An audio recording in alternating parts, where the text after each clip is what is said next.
trazer para mim voltar à Igreja Central. Parece até que foi ontem que eu me batizei, aqui nessa igreja. E o tanque batismal era bem aqui. Então realmente não foi ontem. Já tem mais de 30 anos. O tempo passa mais rápido do que a gente imagina e do que a gente gostaria, né? Daqui uns dias, vai parecer uns dias, a gente já vai estar na eternidade por 1 milhão de anos, olhando para trás, para as nossas aflições e problemas dessa vida, e aí a gente vai imaginar, nossa, foi tão barato, nossa, custou tão pouco, toda a eternidade, né? Então, olha aqui, realmente nessa manhã a gente possa compreender melhor o plano que Deus tem para cada um de nós, né? Vocês assistiram um vídeo no Central News, um vídeo a respeito de um Lifestyle Center, Serra do Cipó. Esse é onde a gente tem trabalhado como missionário desde 2015. A gente veio dos Estados Unidos, a gente estava com uma vidinha confortável lá. Deus falou, não, vem para essa terra árida e seca, cheia de cascalho. Venha para aquilo que parece ser uma seda de abnegação e sacrifício. Abandone suas associações familiares e amigos para aquilo que parece uma seda de abnegação e sacrifício. Aqueles que estão dispostos a atender o chamado de Abraão, gozarão juntamente com ele o gozo eterno de uma glória muito excelente, que nada deste mundo pode ser comparado, né? Depois de um chamado desse, como que a gente poderia recusar de voltar para o Brasil? Aí a gente voltou lá na Serra do Cipó, e lá Deus tem feito muitos milagres, mas os milagres maiores ainda têm sido na nossa vida, né? Eu costumo dizer, pessoal, que quando eu cheguei nos Estados Unidos, eu tinha um coração muito duro e umas mãos muito macias, porque eu não gostava de ajudar as coisas de trabalho, sabe? E Deus tem realizado a obra, tem amolecido meu coração e endurecido minhas mãos, né? Que Deus possa fazer isso com essa igreja nessa manhã também, e na minha vida também um pouquinho mais. O tema de hoje é vítima ou vitorioso, né? Vítima ou vitorioso. Mas em cima temos a reação, é quem? É de quem? É sua. Será que nós temos escolhas para nos tornar vítima ou agirmos como vitorioso? Eu queria que a igreja me ajudasse. Nessa manhã, quando eu fizer uma pergunta e fazer assim, vocês falam vítima. Quando eu fizer uma outra pergunta e fizer dessa maneira, que vocês falem vitorioso. Isso é simplesmente para fixar na mente de vocês princípios básicos da palavra de Deus e ajudar com que essa mensagem tenha um efeito no coração de vocês. Tá bom? Então a mensagem dessa manhã é a respeito do quê? E a reação é de quem? Sua. A reação é sua. Todas as pessoas, elas passam por provações, doença, mágoas, dores, injustiças, acidente. Isso é inevitável e está fora do nosso controle. Mas tem algo que está no nosso controle. Sabe o que é? A reação. A reação que a gente tem àquele agravo. Geralmente, nós temos essas duas opções. A opção de se considerar uma vítima de uma circunstância, ela nos condiciona a um sentimento de piedade e de dó de si mesmo. E nessa reação, quando nós somos vítima, o que acontece? O que vem de dentro do nosso coração? É pensamentos bons ou ruins? Bons ou ruins? Ruins, certo? Então, o mal que vem de fora, ele estimula no nosso coração algo ruim. Então, a gente está tentando vencer o mal com mal. Mas a palavra de Deus, meus irmãos, ela fala que o mal só pode ser vencido com o quê? Com o bem. Você vê que o nosso coração, ele anda na contramão da revelação da palavra do Senhor. Mas vitimização é manter uma mentalidade de vítima, até mesmo quando a pessoa é culpada. E as pessoas que têm essa mentalidade de vítima, elas falam, você vai encontrar elas falando frases como essa: as coisas nunca dão certo para mim, eu sou um arrasado, a vida é injusta comigo, as pessoas são más comigo, ninguém me entende, eu não tenho culpa, ou, e até mesmo, eu não queria ser assim, mas eu sou assim, Deus me criou assim. Se nós somos vítimas, alguém é culpado, e esse alguém que a gente culpa, geralmente ele não vai também assumir a culpa, ele vai culpar uma outra pessoa, e no final da história, essa culpa vai chegar diante de quem? De Deus. Tomemos cuidado com isso. Foi feita uma meta-análise, e nessa meta-análise foi avaliado jovens universitários e crianças, entre o ano de 1960 a 2002, durante 42 anos. E o resultado foi o seguinte: ficou constatado que no decorrer do tempo, a responsabilidade individual tem sido deslocada do eu, para quem? Para fatores externos. Será que isso é algo bom? Isso é realmente a mentalidade de vítima. Nós estamos numa era que as pessoas nunca se vitimizaram tanto quanto no passado. E cada vez que avançar o tempo, que degenerar a raça, a vitimização ela vai ser mais intensa. Mas este problema, ele não começou aqui. Ele não começou hoje, não começou em 1960. Este é um problema muito mais antigo. Para vocês perceberem, será que nós temos 200 pessoas aqui na igreja? Temos 200 pessoas? Chega a 200? Mais.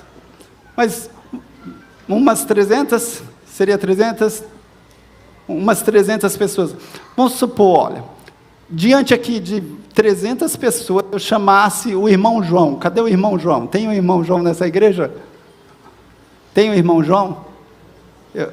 Aí, ó, tem o João.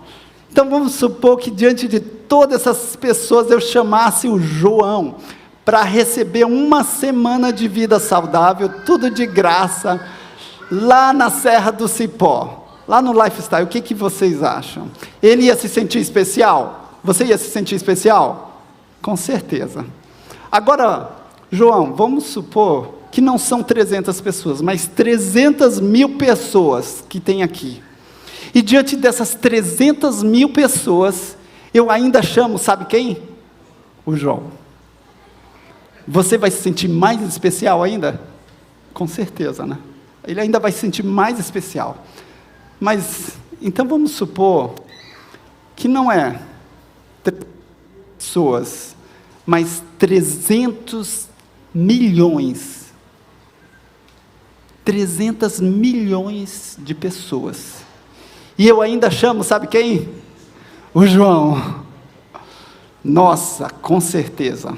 O João vai se achar um vitorioso, uma vítima ou um vitorioso? O que vocês acham?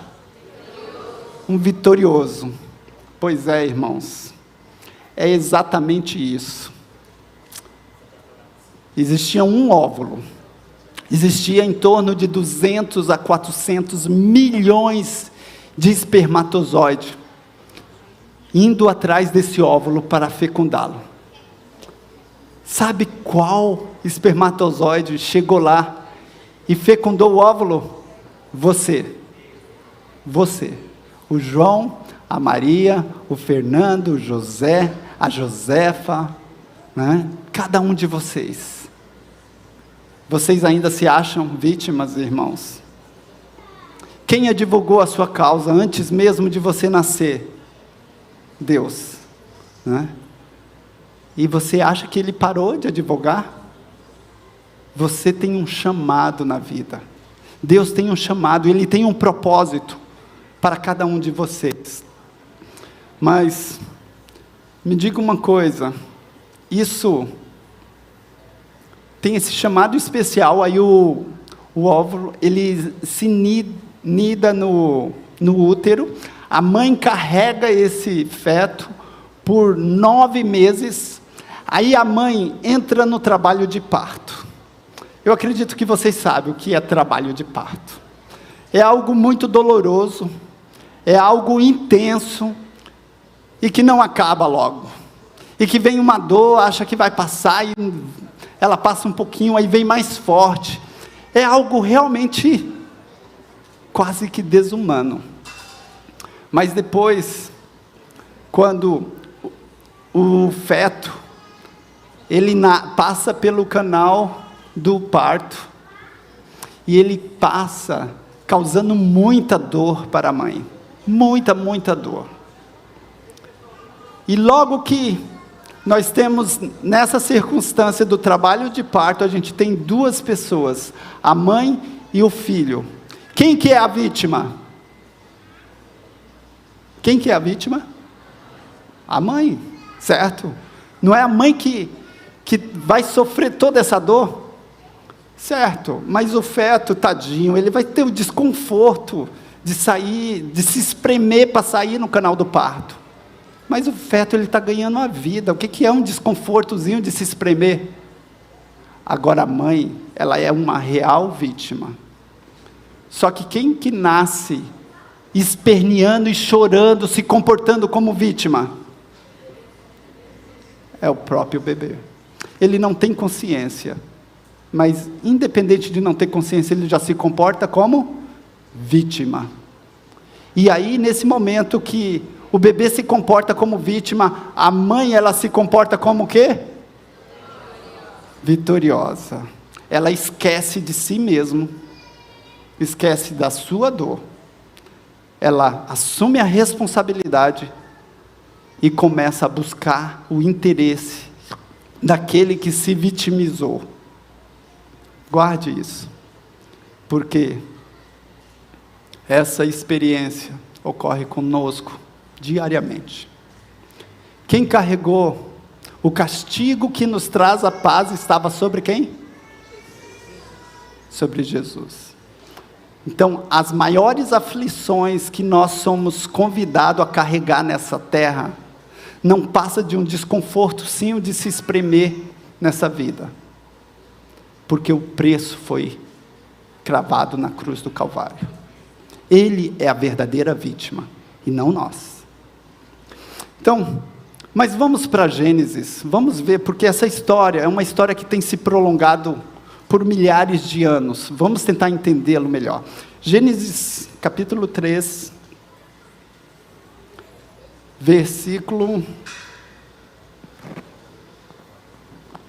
Gênesis capítulo 3, começando pelo versículo 9. E chamou o Senhor Deus ao homem, e lhe perguntou, onde estás? E ele respondeu, ouvi a sua voz no jardim, e porque estava nu, tive medo, e me escondi. Respondeu-lhe Jesus, quem te fez saber que estava nu? Comeste da árvore que eu te ordenei que não comeste. Então disse o homem, a mulher que me deste por esposa, ela me deu da árvore e comi. Ele se comportou como o quê? E ele culpou quem? A mulher. Aí Deus pegou e falou, não, então vamos ver como que a mulher se comporta. Aí no versículo 12, aí diz assim, versículo 13, disse o Senhor Deus à mulher, é isto que fizeste? Aí respondeu a mulher: a serpente me enganou, e eu comi. Como Eva se comportou? Vítima. E ela culpou quem? E a serpente culpou quem? A serpente culpou quem? A Deus. Então vocês estão vendo, quando nós nos comportamos como vítima, a gente está culpando alguém. E geralmente essa culpa vai até chegar em Deus. Porque se Deus, Ele é todo poderoso, e Ele é amor, por que o mal está acontecendo conosco? Só porque Ele não se preocupa comigo. Essa é a mensagem que a gente passa, né? Então a gente vê que essa situação é uma situação muito delicada e a gente precisa prestar atenção nela. Deixa eu tentar passar os slides aqui. Então, olha, o problema de vitimização, ele é uma reação ou uma atitude de vítima diante das aflições da vida. É uma mentalidade passiva ou de autopiedade. Ela é uma reação comum e natural. Cuidado, nesse mundo, tudo que é comum, as pessoas tendem a dizer que é o quê? Normal. Cuidado, comum é o quê? É o caminho largo ou estreito? É o caminho largo. Então o normal se comum é igual a normal, normal é perdição. Você quer ir nesse barco? Não, né? Cuidado, nem tudo que é comum é normal, né? Então essa reação de nos vitimizarmos, ela originou lá no Éden, e ela se perpetua nas nossas vidas, em uma intensidade maior, em algum momento da nossa vida, em outros momentos talvez com intensidade menor. É algo que a gente vai ter que lutar enquanto estivermos aqui deste lado. Então a gente vê que, ele escraviza o indivíduo nos seus problemas do passado. Vitimização, olha aqui, alguns psicólogos fizeram essa frase que eu acredito ser muito interessante, né? Fala assim que a autovitimização é o pior e mais destrutivo de todos os narcóticos não farmacêuticos. Você sabe o que é narcótico? É algo que vicia, dá um prazer momentâneo e separa o indivíduo do quê? Da realidade. Então, cuidado, meus irmãos, cuidado com a desculpa. Porque as desculpas, sabe o que elas fazem? Elas viciam. Você sabe por que elas viciam? Porque elas nos isentam da responsabilidade. Porque se nós assumirmos a responsabilidade, nós vamos ter que arcar com as consequências e pagar o prejuízo. Quem quer pagar o prejuízo? Né? E isso significa você colocar em primeiro lugar os interesses de quem? Os seus ou dos outros? Os dos outros. Né? Isso vai requerer uma abnegação, uma morte do eu, que normalmente nós não estamos inclinados a fazer. Não me entenda errado, porque vítimas existem, vítimas reais. É legítimo uma pessoa até falar, não, culpar alguém em alguma determinada situação. Porém, existem as vítimas falsas, que são aquelas que culpam outros pelos seus próprios erros. Mas a realidade é que não importa se você é uma vítima verdadeira ou uma vítima falsa, a vitimização vai te incapacitar para a vida. E, em grande extensão, o seu sucesso ou fracasso na vida vai depender da maneira com que você se relaciona com isto. Né? Isso é devastador para a saúde física, mental e espiritual. Porque você está se colocando como se o controle está completamente fora de você. se o controle da sua vida está completamente fora de você, o que você pode fazer para te ajudar? Nada, né? Então, vocês já assistiram um documentário, Muli Movie, né? Eu acho que hoje na escola sabatina, poderíamos dizer, José, ele foi uma pessoa que mostrou que ele não tinha mentalidade de, como que é? Mas tinha mentalidade do quê? Vitorioso. Porque ele foi levado como escravo. Então, realmente ele era o quê? Uma vítima. A reação dele foi do quê? Vitorioso. Ele foi o melhor escravo que alguém poderia ter. Aí, Satanás pegou e falou, vamos levar ele para a cadeia. Né? Aí, na cadeia, mais uma vez, ele foi o quê? E aí, a reação dele foi do quê?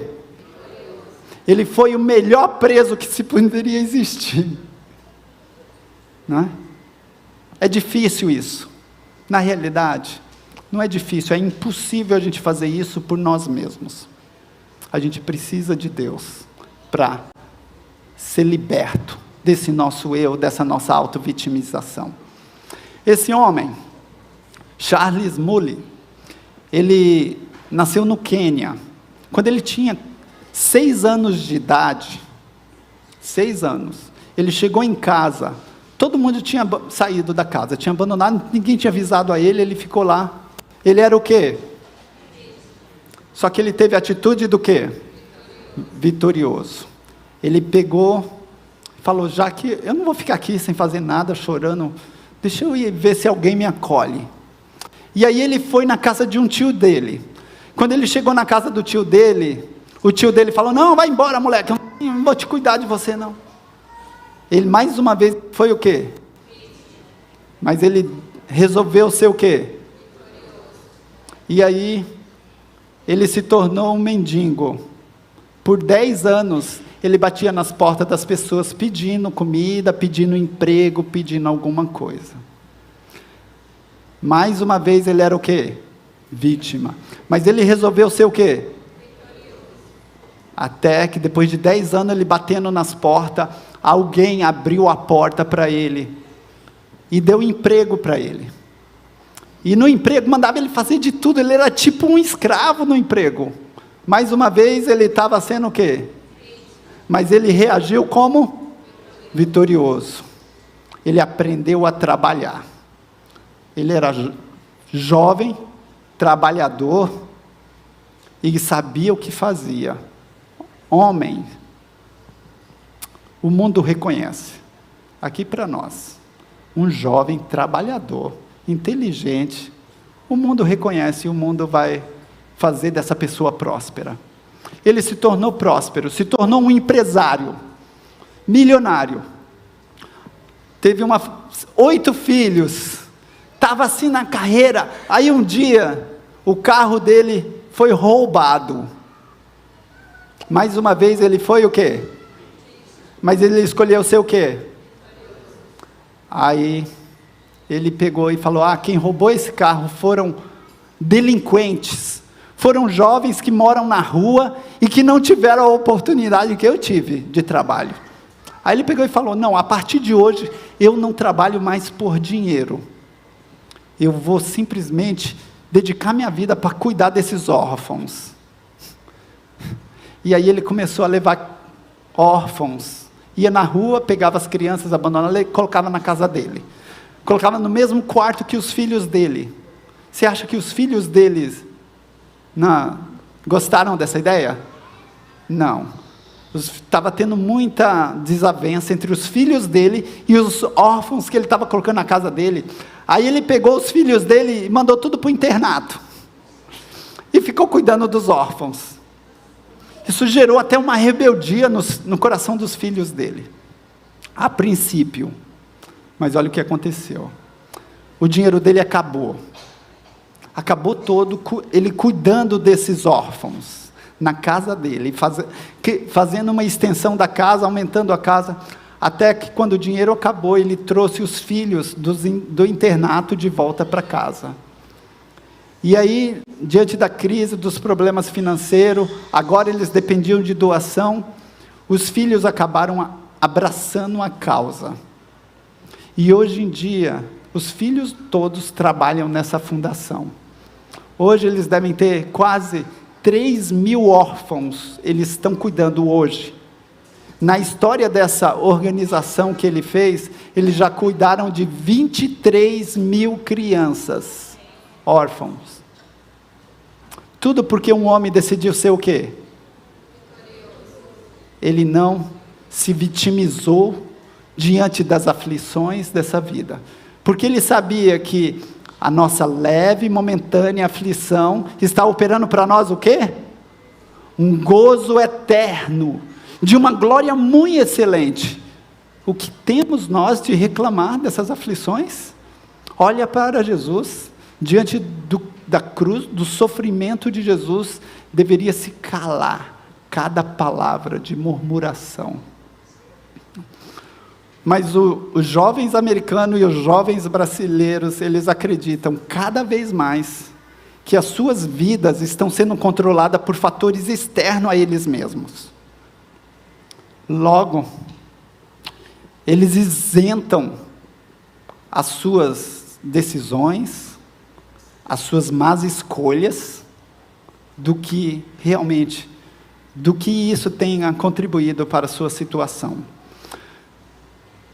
Quanto mais essa mentalidade cresce no mundo, as pessoas elas se tornam mais passivas e sem atitude para a mudança.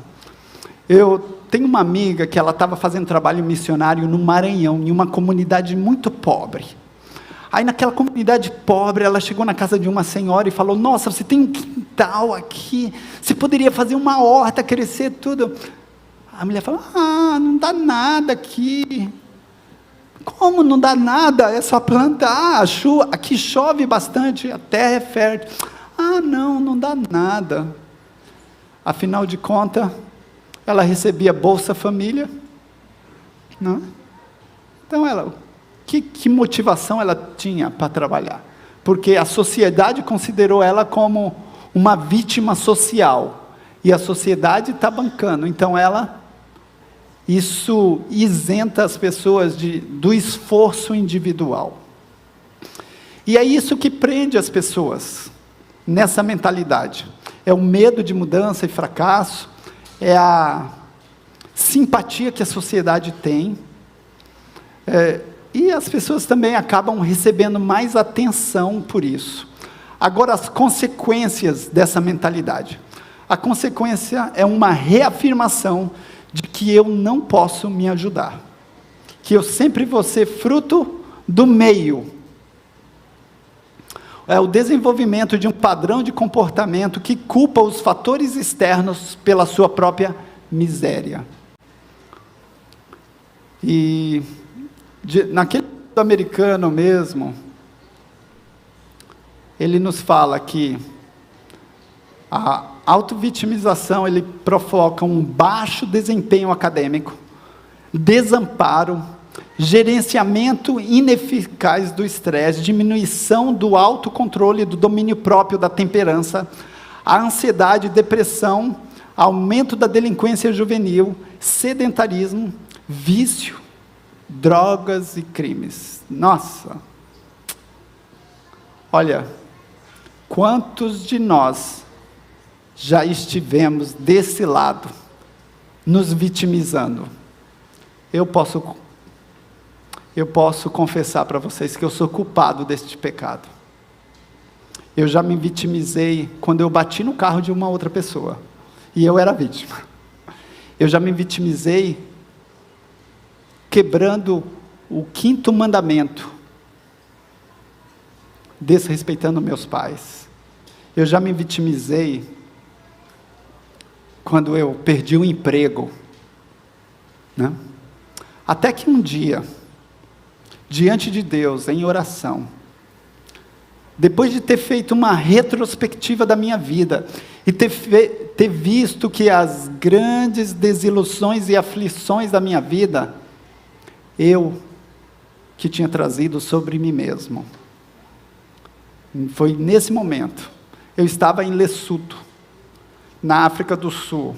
Depois de uns 3 dias, sozinho no local, refletindo, eu me ajoelhei, assumi a responsabilidade diante de Deus e entreguei minha vida a Ele. A partir daquele momento, eu vi a mão de Deus começar a mudar a minha vida. Depois de 3 dias eu recebi um chamado. Eu estava na África, nessa situação, eu estava na África tentando ser missionário. E Deus não me aceitou como missionário. Aí eu tive essa experiência de parar de me vitimizar, assumir a responsabilidade de que Deus estava dizendo que eu não estava preparado para ser missionário. E quando eu aceitei isso, assumi a responsabilidade, depois de 3 dias eu recebi um chamado para ser missionário nos Estados Unidos. Então as coisas de Deus, ela anda na contramão do mundo. Geralmente as pessoas vão para a África fazer missão, vão estudar inglês nos Estados Unidos, né? Então, na minha vida foi o contrário. E até teve situações que eu vim para o Brasil ganhar dinheiro, como um enfermeiro sai da América e vem para o Brasil ganhar dinheiro. É só as coisas de Deus, andam na contramão do mundo. Mas olha, chega de falar do problema, a gente já falou muito do problema de autovitimização, vamos falar agora de solução. E a solução, ela está onde? Aonde está a solução? E conhecereis a verdade vos... A verdade nos libertará de ser o quê? Vítima. Só isso. É a verdade que precisa nos libertar. E quem é a verdade? Disse-lhe Jesus, eu sou o caminho e o quê? Ninguém vem ao Pai senão por mim. Então Jesus, ele é a verdade. Jesus é a verdade que vai nos libertar. Agora, se a gente só olhar para as novelas, para os filmes, mais do que a gente olha para Jesus, você acha que vai dar certo? Você olha só para a novela, para o WhatsApp, para o Facebook, gasta muito mais tempo olhando para essas coisas do que olhando para Jesus. Será que a gente vai conseguir ser liberto? Não. Porque, olha, e a verdade é essa. Essa é uma verdade que a gente vai enxergar em Jesus, que é o texto dessa manhã. 2 Coríntios 4:17. Porque a nossa leve e momentânea tribulação produz para nós um peso eterno de glória muito excelente. Então, o que esse texto está nos falando é que, olha, quando nós sofremos porque nós fizemos algo errado, a gente está sofrendo para aprender a fazer certo, certo? Então, aqui se fez, aqui se paga. Então a gente não tem o que se reclamar e se vitimizar. A gente tem que assumir a responsabilidade e acabou. Mas esse texto, ele está falando que se a gente sofrer uma aflição injustamente, a gente vai ser recompensado aonde? Na eternidade. Se a gente vai ser recompensado na eternidade, com um peso eterno de glória muito excelente, sabe? A gente tem alguma coisa que murmurar? Nós não temos motivo para murmurar, então. Porque se é injustamente, a gente vai ser recompensado na eternidade. Então, irmãos, realmente, nós precisamos fazer dessa verdade algo que esteja configurado na nossa mente e que vai alterar os nossos pensamentos diante das aflições dessa vida. Então, olha, vamos lá. Deus, ele nos dá liberdade para reagir de uma maneira apropriada diante dos eventos e aflições da vida. E ele não só nos dá liberdade, ele nos dá conselhos de como reagir de uma maneira saudável diante das tribulações e eventos da vida. Olha, em 1 Pedro 2, versículo de 18 a 21, olha aqui o que fala: vós servos, sujeitai-vos com todo temor aos seus senhores, não somente aos bons e humanos, mas também aos maus. Aí continua: porque é coisa agradável que alguém, por causa da consciência para com Deus, sofra agravo, padecendo injustamente. Porque que glória será essa, se pecando sois esbofeteado e sofreis, mas se fazendo bem sois afligido e o sofreis, isto é agradável a Deus. Então aqui, Deus está falando que quando nós sofremos injustamente, isso é agradável a quem? Parece que vocês não concordaram com o texto bíblico. Vocês concordaram? Quando nós sofremos injustamente, isso é agradável a quem? Nossa, a Bíblia tem umas verdades que é difícil de engolir, sabe? Tem coisas que desce redondo, tem outras que fica engasgado. Mas por que é agradável a Deus? A gente prova que ama a Deus quando tudo está bem na vida? Quando eu estou dando, eu estou recebendo? Ou é quando a coisa aperta que a gente prova que é? A vida de José. José provou que ele era um servente de Deus quando tudo estava dando errado e ele estava continuando sendo o quê? Fiel. É bom ver isso na vida de José. Agora na minha, né? Agora na minha a coisa aperta. Mas essa, irmãos, aqui é a palavra de Deus. Eu não estou inventando esses textos. Mas Deus, Ele fala que é agradável a Ele, porque a recompensa que Ele tem para nós na eternidade é uma glória muito excelente, que depois a gente vai falar: nossa, foi muito barato, Senhor, foi muito barato, muito obrigado, Senhor, por ter me passado pelas provações injustamente, porque hoje eu entendo, se eu não tivesse passado pelaquilo, nossa, eu não teria. A mesma coisa um bebê ele nasce chorando, só que depois, quando ele pegar um pouquinho de consciência, ele deveria falar: mãe, desculpa por toda a dor que eu passei, fiz a senhora passar no trabalho de parto, e aquela dorzinha que eu passei, olha, não foi nada, mãe, muito obrigado. Sabe? Já pensou? Vocês já fizeram isso para sua mãe? Não? Está em tempo ainda, está em tempo, para muitos de nós ainda está em tempo.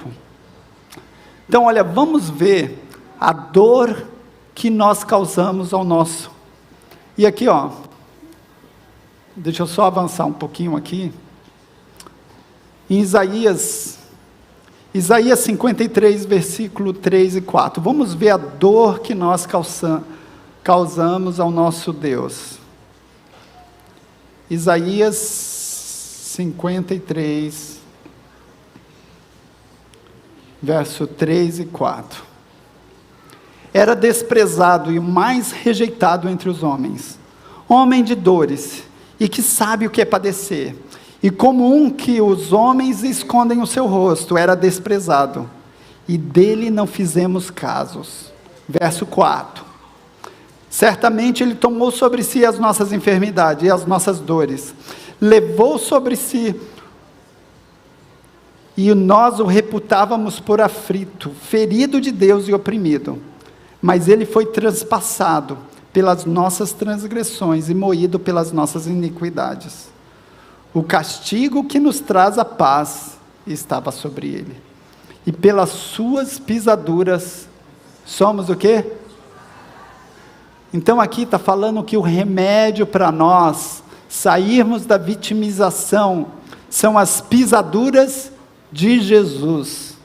Você tem passado tempo suficiente contemplando as pisaduras de Jesus por você? Provavelmente.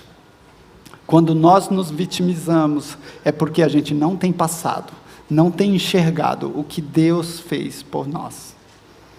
Nós temos um conselho inspirado, que a gente deveria passar quanto tempo por dia refletindo sobre a vida de Jesus, especialmente as últimas cenas. Quanto tempo? 1 hora. Certo?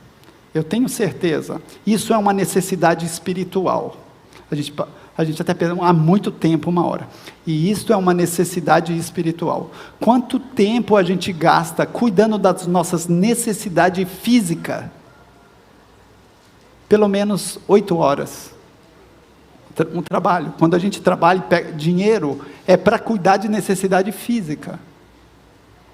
Agora, 1 hora a gente acha que esse preço é muito caro. A gente não tem bebido da fonte.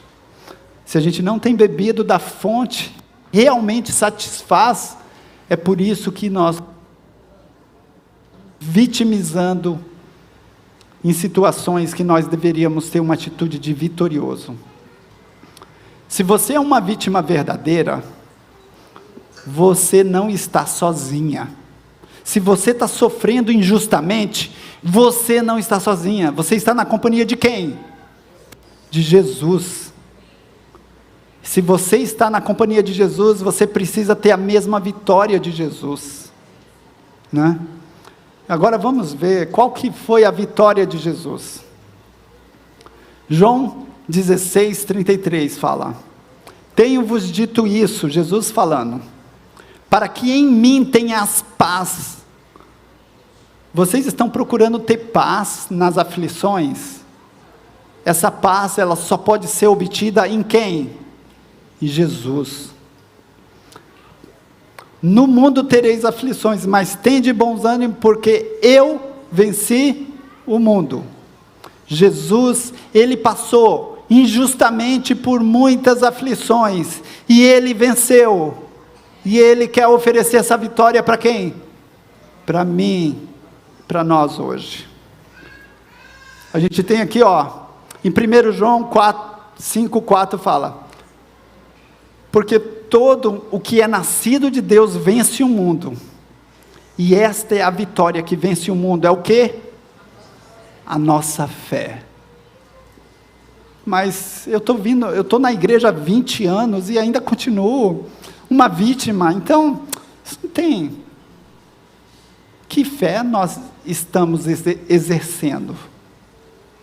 Talvez a gente não está exercendo a fé na direção certa.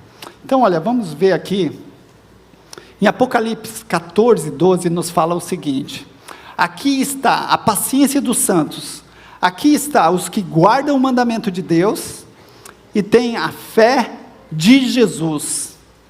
A tradução apropriada para isso é a fé de Jesus, é um tipo de fé, que é a fé de Jesus, não é fé em Jesus, é um tipo de fé. A fé de Jesus é uma fé que o quê? Que é paciente, é perseverante, diante do quê? Das aflições. É essa fé que Deus quer nos dar. E tudo, olha, esse texto ele começa falando o quê? Da paciência, da perseverança nas aflições. Aí fala, aqui está os pacientes, os perseverantes. Eles guardam o mandamento de Deus e têm o testemunho de Jesus. Na realidade, tudo começa a fé em Jesus. A fé de Jesus, desculpa. Então, tudo começa na realidade com a fé de Jesus. Nós precisamos ter essa fé de Jesus para amar a Deus sobre todas as coisas e o próximo como a nós mesmos. E sermos perseverantes, pacientes nas tribulações. Por quê? Porque elas estão operando ao nosso favor, um gozo eterno de uma glória muito excelente, né? Então, olha, a fé de Jesus, ela é demonstrada nas aflições. Você quer ter essa fé? Vamos para Salmos 23, versículo 4. Salmos 23, versículo 4.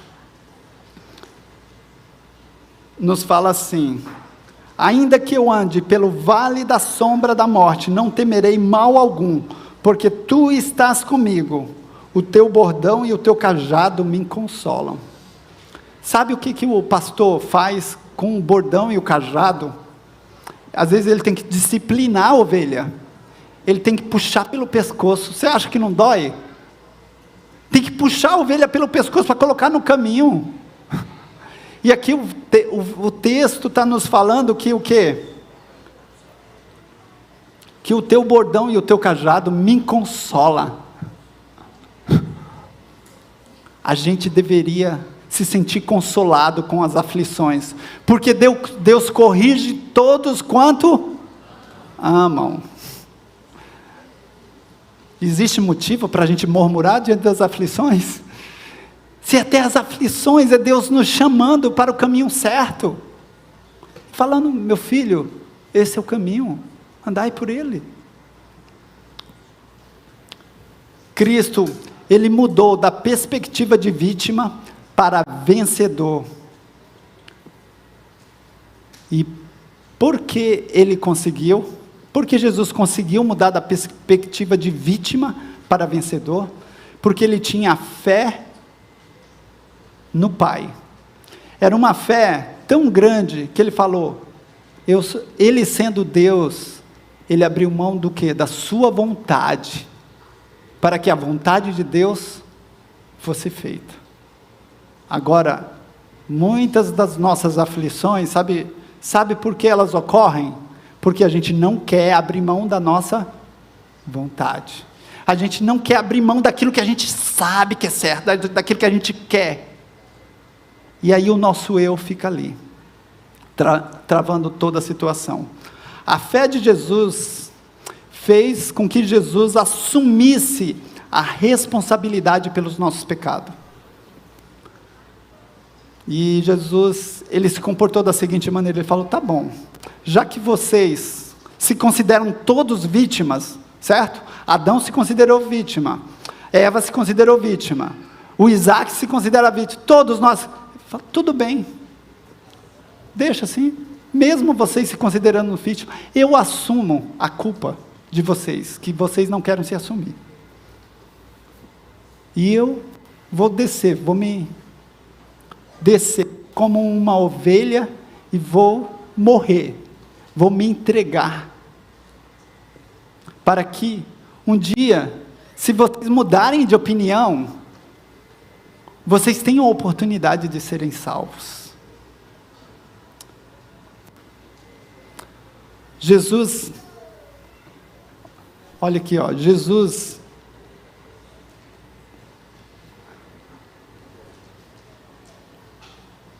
deixa eu ver, Jesus desceu ao abismo do pecado, nas trevas do egoísmo, na escuridão do orgulho, foi desprezado, cuspido, crucificado, porém, ele ressuscitou, e com ele, cerca de 500 pessoas saíram dos sepulcros, e então, ele foi recebido acima da glória,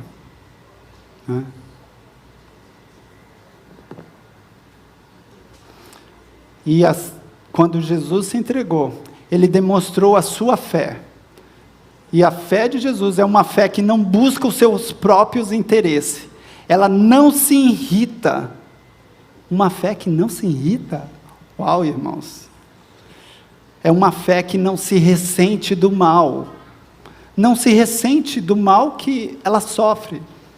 A fé de Jesus é uma fé que tudo sofre, é uma fé que tudo crê, tudo espera, e tudo o quê?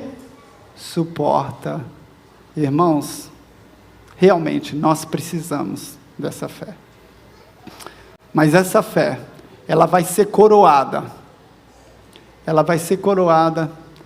pelo nosso Senhor. Então, eu gostaria de encerrar agora, mostrando a vitória de Jesus, porque ele agiu pela fé como vitorioso, e essa vitória nos é descrita no Desejar Todas as Nações, a partir da página 590. Agora eu vou ler sobre essa vitória de Jesus, a qual Ele quer compartilhar conosco. Pela fé, nós podemos receber essa vitória hoje. Então, vamos ler essa vitória. Olha, o trono de Deus, assim, depois que Jesus foi ressuscitado, Ele subiu ao céu. E essa é a cena que ocorreu lá no céu. O trono de Deus estava ali. Ao redor do trono de Deus estavam o arco-íris da promessa.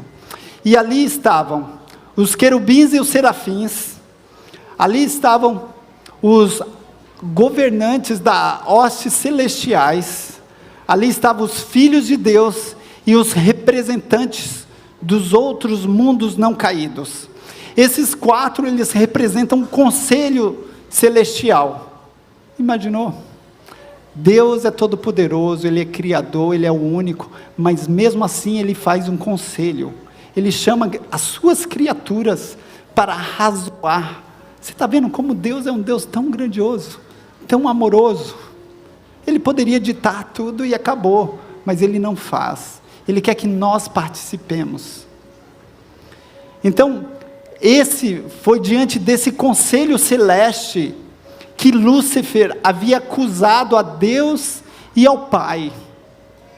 E esses seres, eles estavam lá prontos para dar as boas-vindas a Jesus e o aclamar como rei e glorificar o seu nome. Mas Jesus pega e detém e fala: agora não. Eu não estou pronto para colocar a coroa, nem as vestes reais. Por quê? Ele vai até a presença do Pai. E na presença do Pai ele mostra a fronte ferida, o flanco ferido, os pés dilacerados e as marcas dos cravos nas mãos. E aí, isso parece o quê? Sinais do quê? De vítima. Mas ele aponta para esses sinais como sinais do quê? De vitória, de triunfo. E aí, ele também apresenta para o Pai.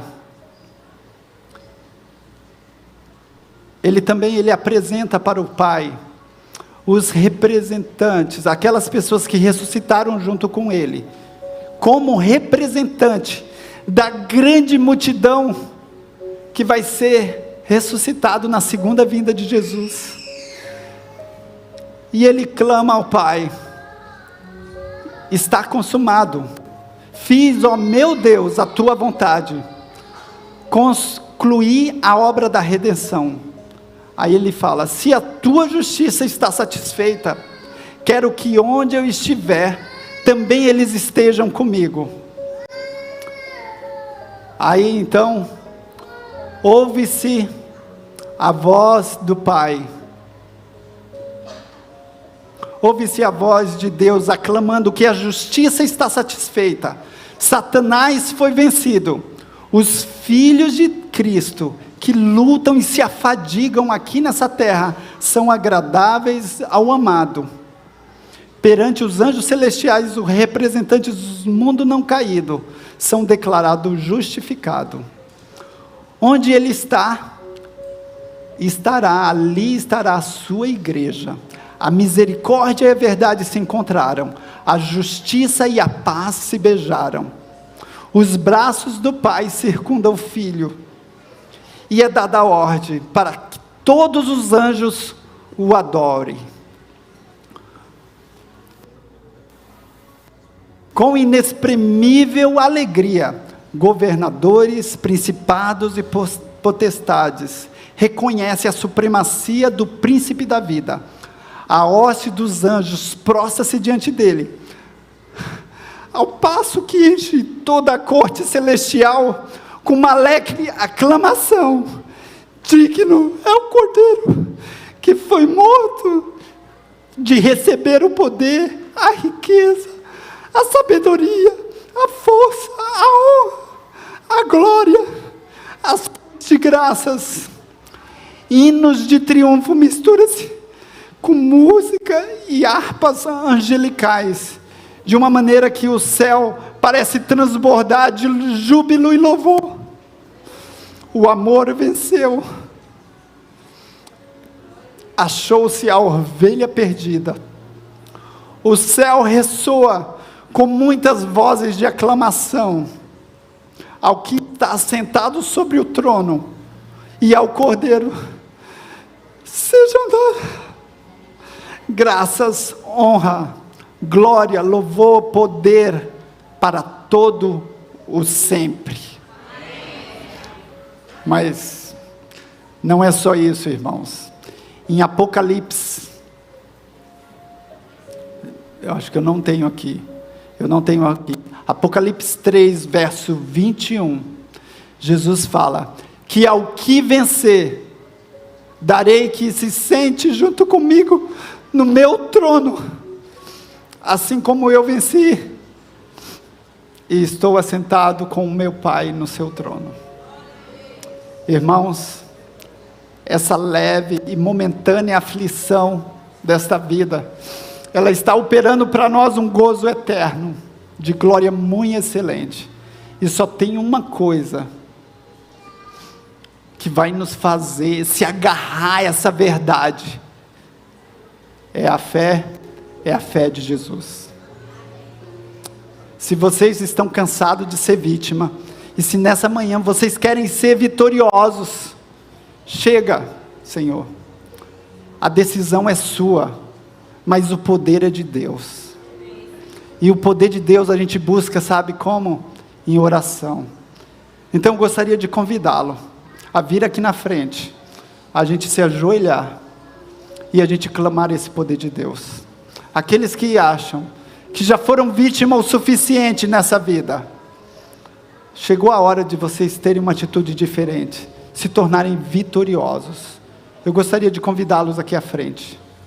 Eu gostaria de convidá-los, porque neste mundo tereis aflições, mas tende bom ânimo, eu venci o mundo.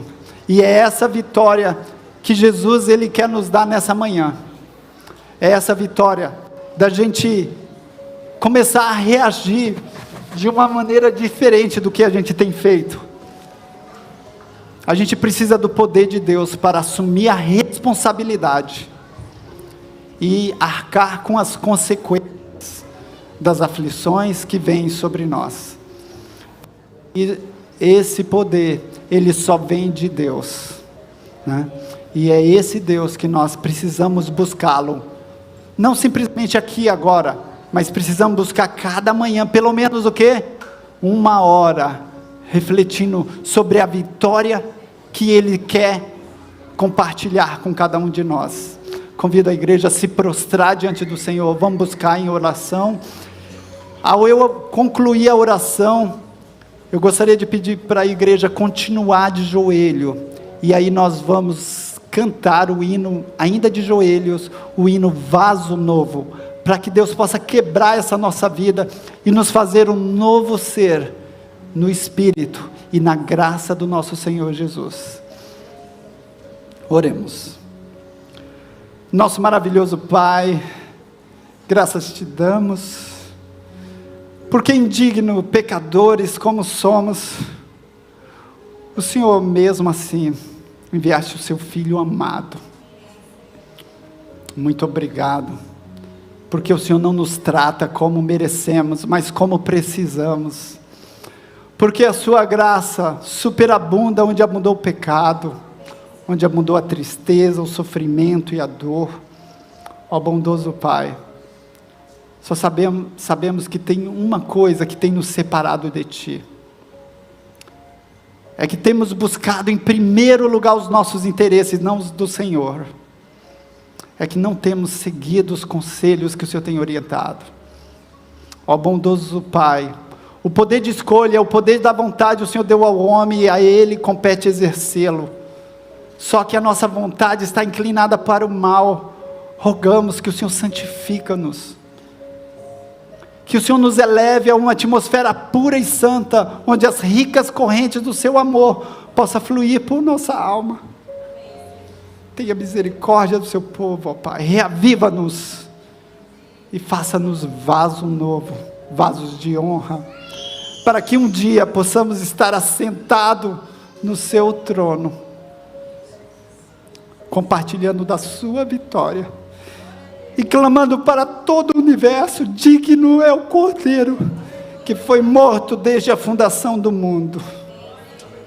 E é em nome dele que te oramos, ó Pai. Amém.